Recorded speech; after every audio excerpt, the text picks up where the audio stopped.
soi về chiều mây nhà anh em chỉ chi lâu khá chân ngày na parkang kia tu na aray lâu na ô ay là về ngay na parkang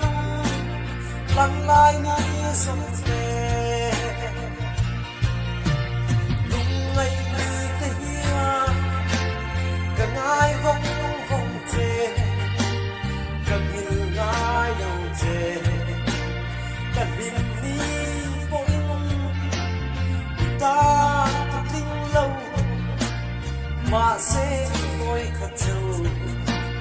karam hoa nắng lệ nắng sẽ mây na giang tiếng tom măng tom giang đi tới azuan chua nghe mây ô nắng ngày lệ hai anh chân